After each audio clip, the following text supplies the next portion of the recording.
Stories of the week. Join us at 7 a.m. The Big Bang Theory, tonight at 10:30, right here on Fox 14. Now at 9, local high schoolers get a hands-on demonstration of Pitt State's nursing school. Plus, how the Carthage community came together to help the Humane Society. And the Fort Scott Chamber of Commerce hosts a reception for local artists showcased at a new exhibit. The 4 states' most watched news starts now. This is KOAM News at 9 on Fox 14. I'm Tanya Bach. Some Southwest Missouri firefighters have been busy on this day of elevated fire risk. East of Neosho, Missouri, a tire fire created a plume of smoke visible for many miles. Now, this is at Used Tires Wholesale near the intersection of Highway 86 and Highway 60. Crews were still battling this fire shortly before news time, and there are no reports of injuries. No word on the cause of this fire. And a wildland fire in the Carthage area burned for hours before crews managed to finally get it out this afternoon. It swept through about 60 acres of grassland and brush. Investigators think it started as a controlled fire that grew out of control. And we have no reports of injuries and no buildings are damaged. Well, firefighters in the Texas Panhandle are hoping Mother Nature offers some help to fight multiple wildfires. Fox News correspondent Casey Stiegel has more from Dallas.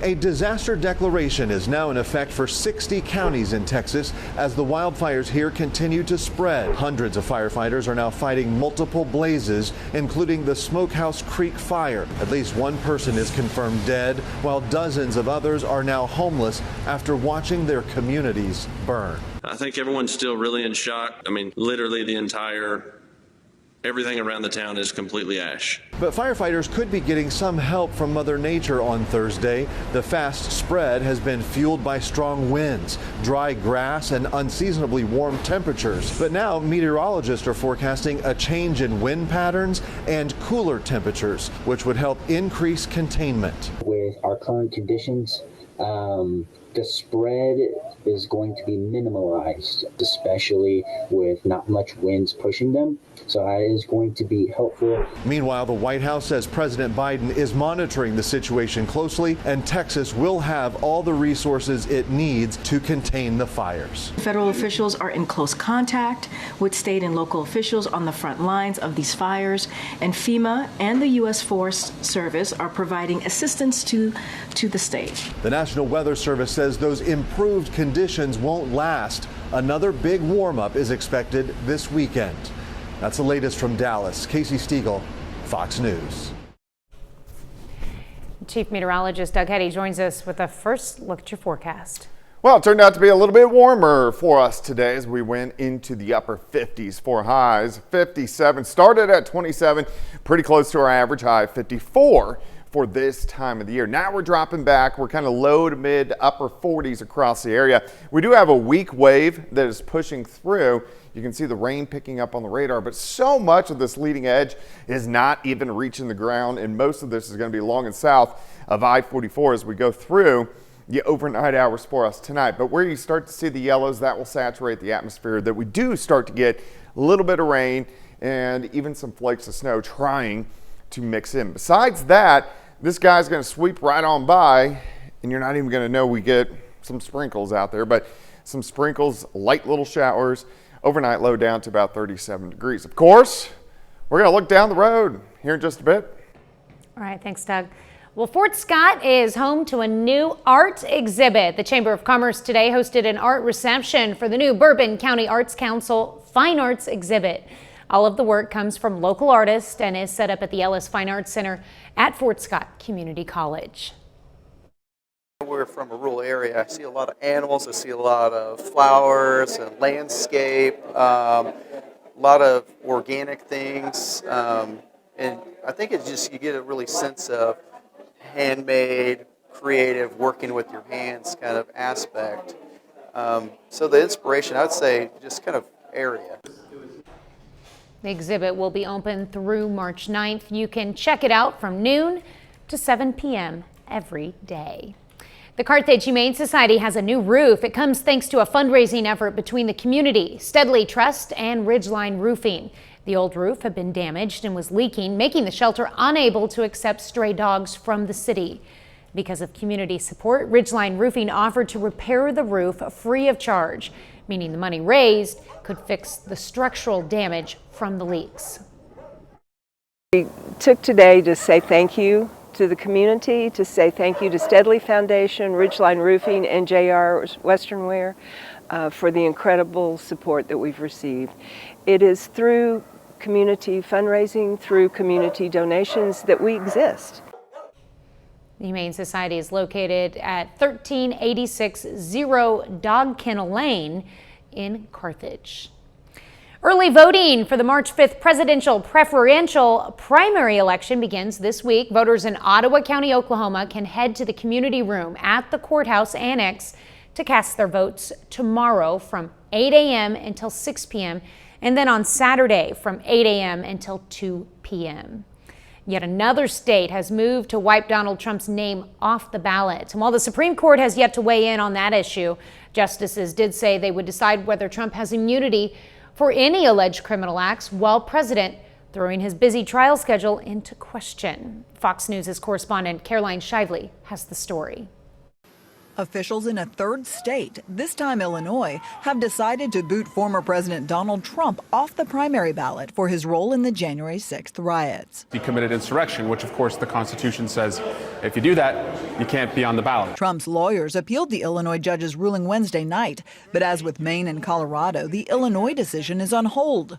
The Supreme Court is now deciding whether a single state has that power in a presidential election. We have seen them unleash this cabal of lawyers, prosecutors, and so forth, all designed to achieve one thing, and that is prevent Donald Trump from even being on the ballot, even having a chance to get elected. The Supreme Court has also agreed to consider Trump's argument that he can't be prosecuted for his attempts to overturn the 2020 election because of presidential immunity. A hearing on that is scheduled for late April and puts the federal prosecution on hold until a ruling, likely in late June.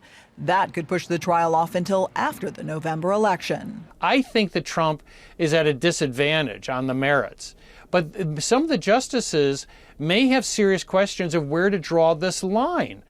The Supreme Court decision about presidential immunity won't just affect Mr. Trump. It would also apply to any and all future presidents of the United States. In Washington, Caroline Shively, Fox News.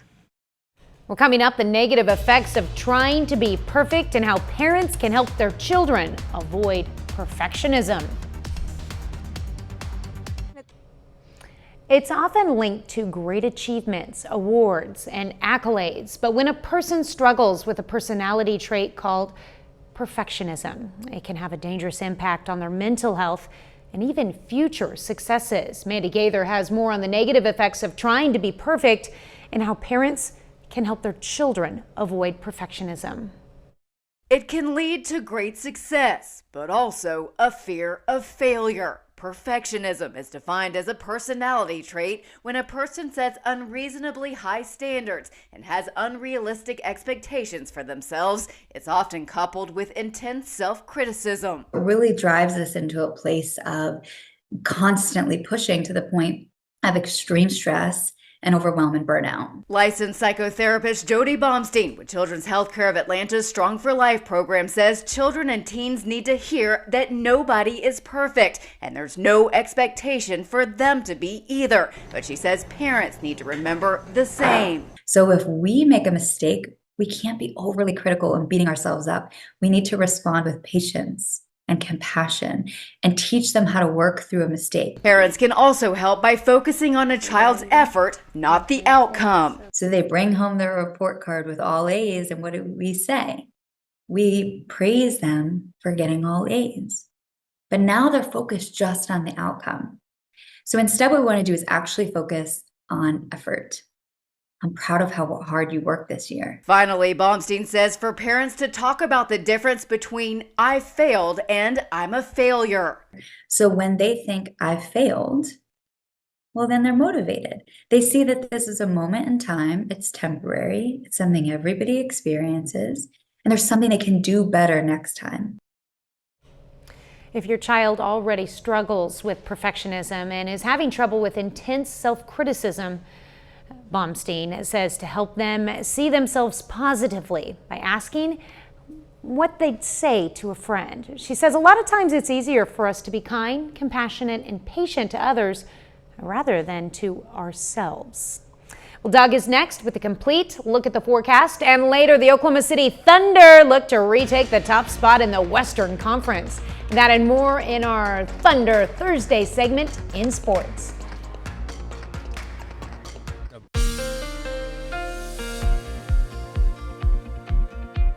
It definitely turned out to be a pretty nice Thursday for us today, at least warmer than what we saw yesterday. Quite a bit of sunshine during the morning hours. Clouds thickened up during the afternoon. We have a weak little wave that is rotating through as we go through the next few hours. Dry right now, looking at our Cornell Arts and Entertainment Tower Cam, downtown Joplin. But we are going to get some light sprinkles, showers, mixed in with some sleet across the region. It's not that big of a deal, but you can see this batch pushing through, especially along and south of I-44.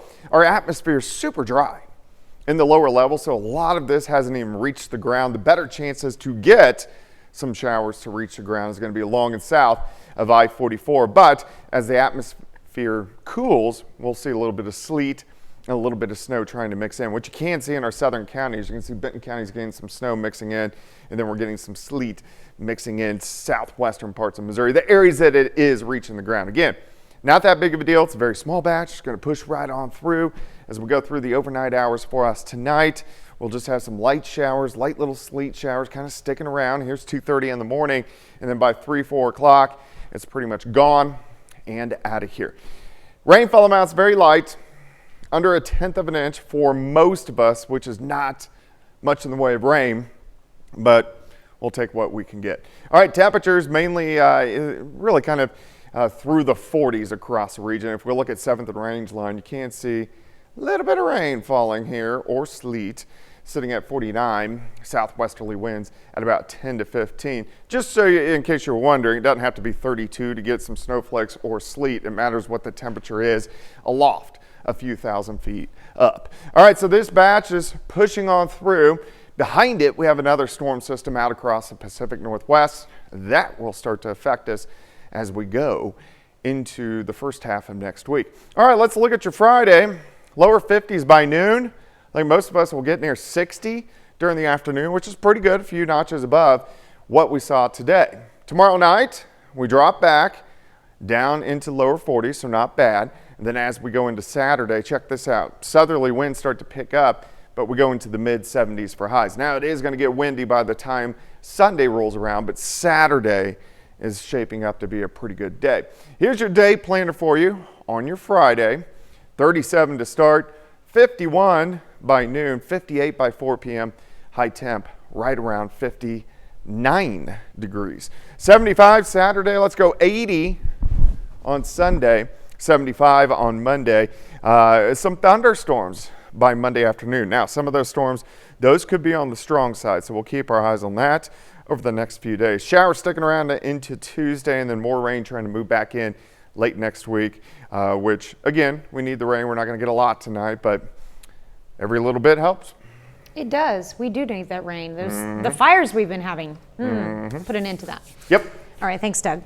Well, high school students get a hands-on interactive experience at the PSU Irene Bradley School of Nursing. A record number of high schoolers from Pittsburgh, Arma, Girard, and many other Southeast Kansas schools were in attendance to take a deeper look into what the next stage of their education could look like. KOAM's Anthony Saviello has more.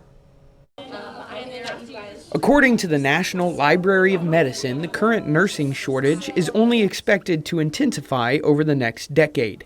So for students attending the PSU School of Nursing, it's important to get the next generation of healthcare providers interested. I think it's really exciting. I mean, when we first were in the program last year, we didn't get the sim hospital, so we're kind of learning it with them, honestly. This is our first year with it.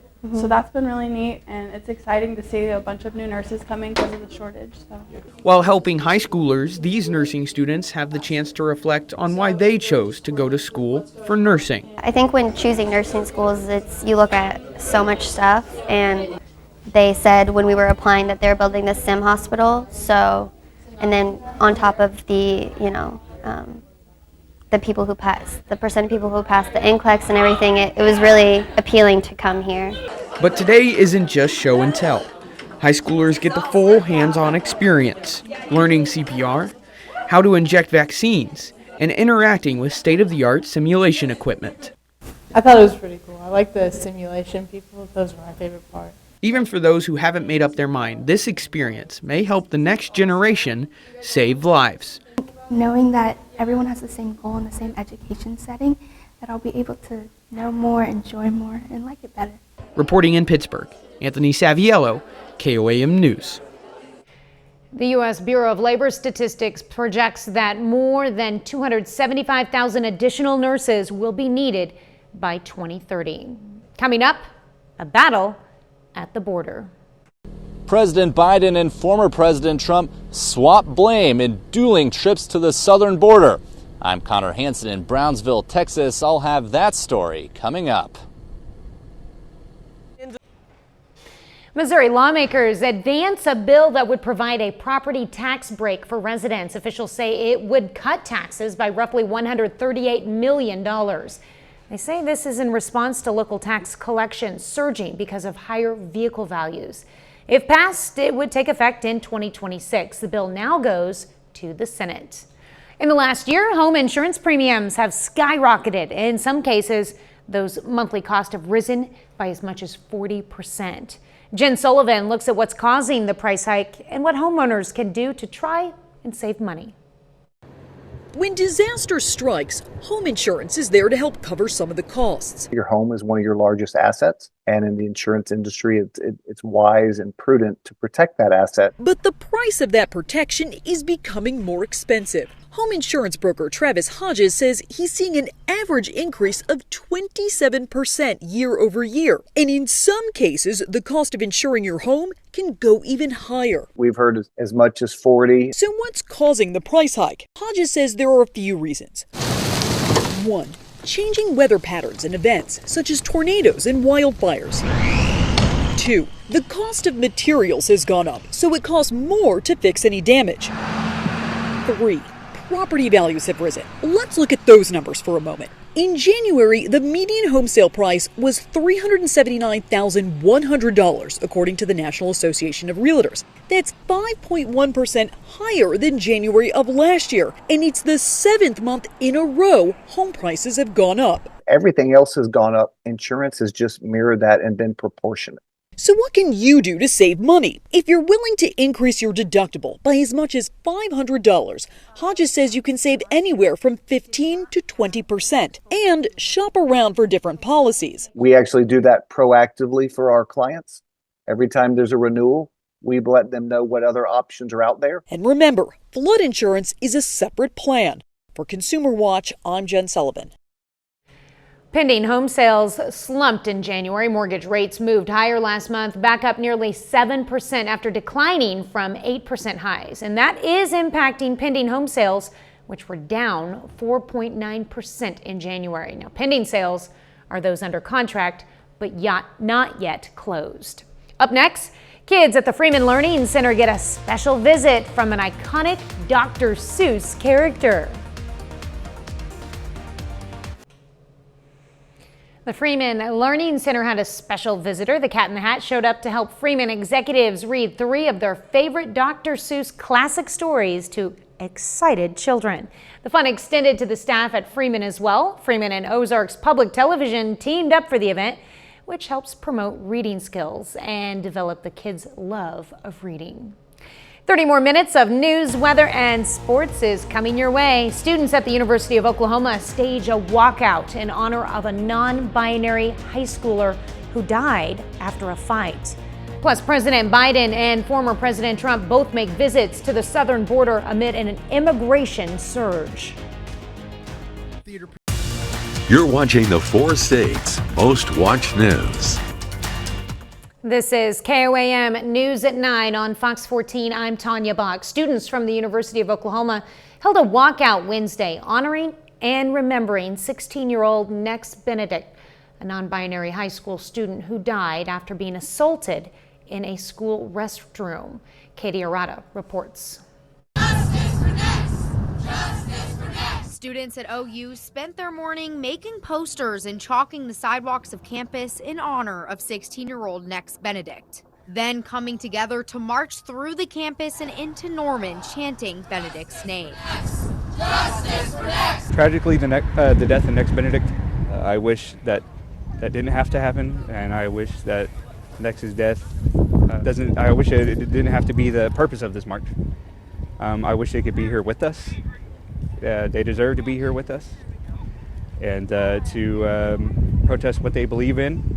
And we're here to march and protest in memory of Nex. Organizers say the march is not only to remember Benedict and everything they stood for, but also to promote better and safer education, as well as human rights, civil rights, and 2S LGBTQIA+ rights in Oklahoma, while bringing awareness to missing and murdered Indigenous people. Our goal is to make sure folks remember Nex Benedict's name, what they stood for, who they were, and what they enjoyed in life. And today's goal is to raise a little bit of awareness about the situation in Oklahoma and how dangerous it is becoming. Well, Congress appears to have avoided a partial government shutdown, at least for now. The House and Senate today passed a stopgap bill that will kick the deadline to pass a full budget for the year further into March. Now, time was down to the wire for Congress to act. Several federal agencies and programs would have run out of money at midnight. The bill now moves to President Biden's desk. In a sign of how big an election issue immigration has become, President Biden and former President Donald Trump both visited the southern border today. They traded blame over who is to blame for an influx of migrants coming into the U.S. Fox News correspondent Connor Hansen has more. It's time to step up. It's time to step up. Provide them with significantly more personnel and capability. President Biden urging congressional Republicans to pass more border security during a visit to Brownsville, Texas on Thursday. Just 5 hours away, Donald Trump pointed the finger at Biden, saying it's his open border policies that have led to a record number of migrant crossings in the U.S. This is a Joe Biden invasion. This is a Biden invasion over the past 3 years. I call him Crooked Joe because he's crooked. He's a terrible president. Ahead of a likely rematch in November, the president and former president made dueling visits to the southern border. In Brownsville, Biden met with Border Patrol agents and local officials, fending off critics who argue the migrant influx has moved elsewhere. Brownsville traditionally has been ground zero for this problem. 300 miles away, Trump toured the city of Eagle Pass, the center of an ongoing court battle between Governor Greg Abbott and the Biden administration over border security issues, including the placement of razor wire in the Rio Grande. The trips come as a growing number of Americans name immigration as the most important issue facing the country, according to a recent Gallup poll. The policies are just Band-Aid solutions, so there really isn't a clear, concise path for people to make it in here.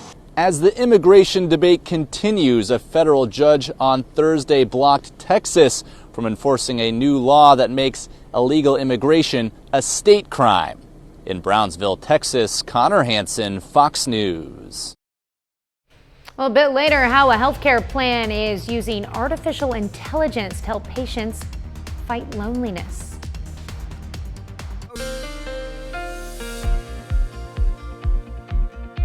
Well, of course, it turned out to be a pretty good day for us today. Temperatures not too bad across the region as we got a little bit above normal. We do have a weak little wave that is rotating through for us tonight.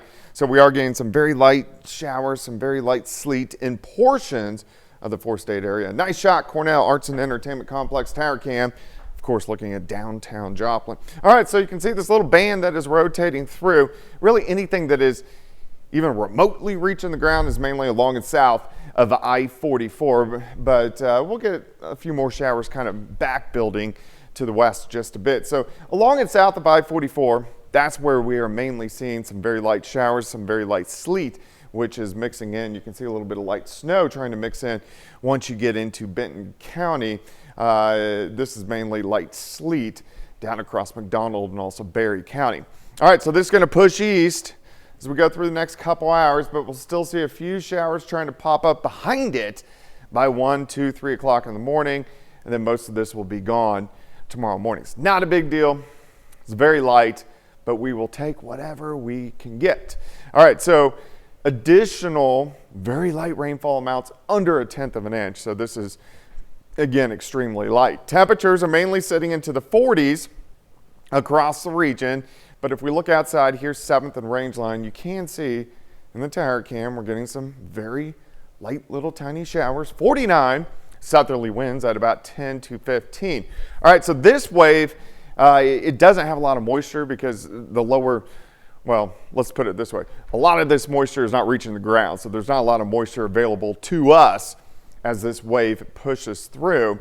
And it's a very weak little wave. We get a break behind it, another storm system building across the Pacific Northwest, and that system will really start to affect us by the time we head into early next week. Let's look at your Friday. We jump into the mid-50s by noon. Most of us near 60 during the afternoon. Plenty of sunshine. So Friday looks good. Tomorrow night, we drop back only into lower 40s for overnight lows. And then once we get into your Saturday, it looks great. Temperatures are going to go into the mid-70s during the afternoon. Day planner for you Friday, 37 in the morning, 51 by noon. High temp, 59 degrees. Plenty of sunshine as we get into the afternoon hours. We know Saturday is going to be good. Sunday is going to be good, pushing 80. It is going to be very windy by the time we get into Sunday. All right, let's move into Monday. Here comes our next storm system. We're still well into the 70s for highs, but Monday evening, some scattered thunderstorms will start to pop up. So some of those guys could be a little bit on the strong side. We'll push east as we get into Tuesday morning, and then this system will rotate right on out of here. 59 tomorrow, 75 Saturday, 80 on Sunday. Chances for a few scattered thunderstorms Monday into Tuesday, a little bit cooler, but overhead next week's going to be a cooler week, mainly 50s for highs. But man, we get another great weekend. Yeah, almost a little toasty on Sunday. No complaints. No. Definitely no complaints. That's a perfect weekend. It is. I mean, minus the wind, pretty good. Yeah. We'll take it, though. Yep. All right, thanks, Doug. Well, coming up in sports, Southeast and Colgan girls basketball tried to punch their tickets to the sub-state championship. John Dales has highlights from those games and much more up next.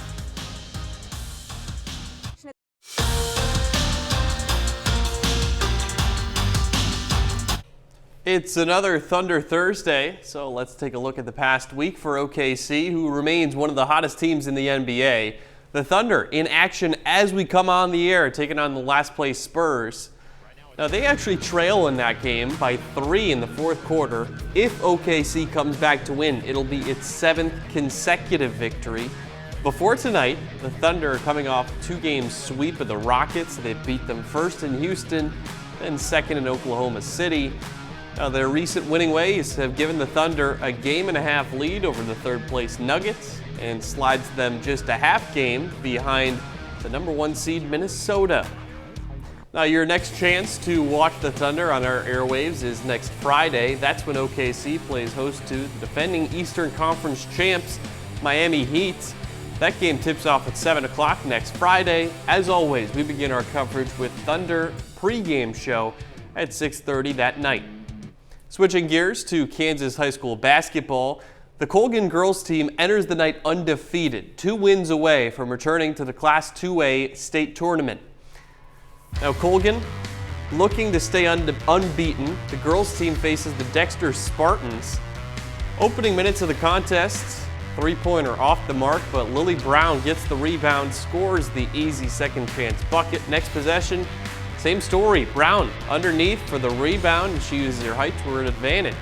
Later in the half, Brown again continuing to score inside. She finishes the game, scoring 18 points for the Lady Panthers.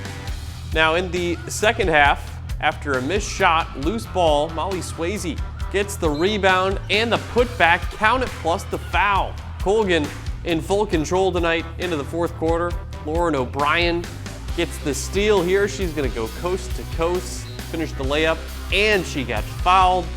Then closing the game out, Jaquila Davis knocks down a long jumper. Colgan goes on to win easily, 63-15. Panthers advance to the sub-state title game on Saturday.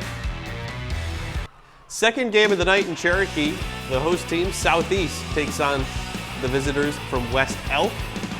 First quarter of this one, Kinsey Cassidy fighting for the loose ball. It's a lucky bounce on that shot and it drops. Southeast leads by 2, but West Elk keeping it close all night. Bria McGee intercepts the pass, goes all the way to the other side to score the layup. We head to the second quarter. Tegan Wagner for 3, and she drains it from the corner for Southeast, but West Elk leads by 3 at half. Early second half, three-point shot no good, but Charlie Gideon gets the rebound and put back on one leg. Tough shot to make Southeast trail by 2. Few possessions later, Camry Sanders buries the 3. That ties it. Southeast goes on to win it 39-32. Colgan will play Southeast on Saturday. Winner advances to state. Now here are a few more playoff basketball scores from across the area. The boys Class 3A sub-state tournament at Caney Valley. Girard beats Galena, and Riverton takes down Frontenac. The Trojans and Rams will meet in the title game there on Saturday. Over to Southwest Missouri, boys Class 4 District 12 tournament. Top 2 seeds will meet in the district championship on Saturday afternoon. That's Seneca and Aurora. Both of them win big in their semifinals tonight. Then, boys Class 5 District 7 tournament. Quarterfinal round tonight. Carl Junction's season comes to an end with a 37-point loss, but Webb City wins by 10. The Cardinals and Blue Jays will meet in the semifinals on Saturday. And one more playoff basketball score down in Oklahoma. Fairland boys basketball wins tonight in area. They're 2 wins away from going to state. All right. Well, you know, back to the girls basketball, I love seeing our local teams win and advance on, and now they got to play each other. Yeah, so, yeah. Oh, you always get to that point. Yeah, that's rough. All right. Thanks, John. Mm-hmm. We'll be back with more news after this. With the rise of AI, there are new fears that robots could soon take over. But one healthcare plan is leveraging the technology to improve the lives of their clients. Fox's Eben Brown has more in this edition of our Fox on Tech series. In the post-COVID world, there is a big focus on fighting social isolation and loneliness, especially among seniors. A recent study found about a quarter of Americans aged 65 and older report feeling socially isolated. But there are a growing number of tech-based solutions, including AI, virtual reality, and now robotic pets. We have found many of our members really have increased their engagement.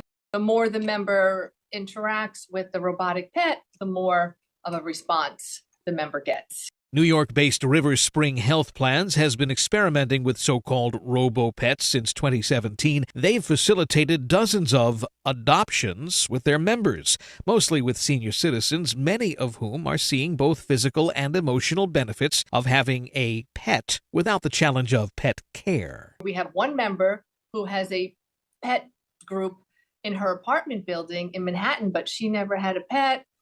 She couldn't take care of a pet, so she now belongs to this group and is getting out of her apartment. The pet's response is similar to that of a real cat or dog, barking, stretching, changing positions in response to being touched. Healthcare providers say so far it has been a win for them and their customers. They really call us less. They have less complaints. There is an increase in engagement with their aide, with their family members, with their friends, and a higher level of satisfaction. And the robo-pet market is growing quickly. In the U.S., it was worth $1.2 billion last year alone. In Miami, Eben Brown, Fox News. Coming up, a retro hairstyle turns into a viral video for one little girl. A Texas toddler has been turned into a golden girl with a doozy of a hairdo. Jeannie Moose reports the internet is enchanted with her and the nostalgia she invokes. She is a one-year-old suddenly transformed into her golden years. Thank you for being a friend. There's a reason Evelyn Mae Mathis is accompanied by the Golden Girls theme song. She turned into a little mini Betty White. After Evie's grandmother, a hairstylist, gave her first haircut, blow dry, and tease, the result back again teased the internet into a frenzy of 80s nostalgia. That landline, those padded shoulders, applying Liz Taylor's White Diamonds perfume. Mom and Grandma take their style cues from the comments people leave. Commenters recognize the 80s in Evie. I took a jazzercise class from her in '89. She sold me some Mary Kay cosmetics last week. Most say she reminds them of either Blanche or Rose. You did? You didn't? Maybe I should have done my own hair. I've been doing it for years. That's why it looks like something you buy on a stick at halftime. Evie's hair literally bounces. The other day it bounced. Thank you for being a friend. To the grocery store, there's a whiff of the past in the wafers she passes, in the candy she passes out. Her mom says the secret sauce is the Texas toddler's large volume of hair and its texture. And of course, Just gotta tease the heck out of it. she says she was shocked when, after that first hairstyling, Evie Popped out looking like an old lady. not old, golden. Whose hair do I wash next? Mine. That's awesome. Now, before we leave tonight, I want to introduce you to someone whom our KOAM Fox 14 family is saying goodbye to this week. Her name is Stephanie Marsh. She started here at KOAM just a month after I did, and we all know that was a long time ago. She's been my camera operator, my producer, and our station's assignment manager. But she's also been my friend for 18 years. She even sang in Latin at my wedding. It's always sad to see someone go, but I'm also happy for her, proud of what she's accomplished, and excited for what lies ahead. To Stephanie Marsh, I wish you good luck. Bona fortuna. Have a great night and an even better tomorrow.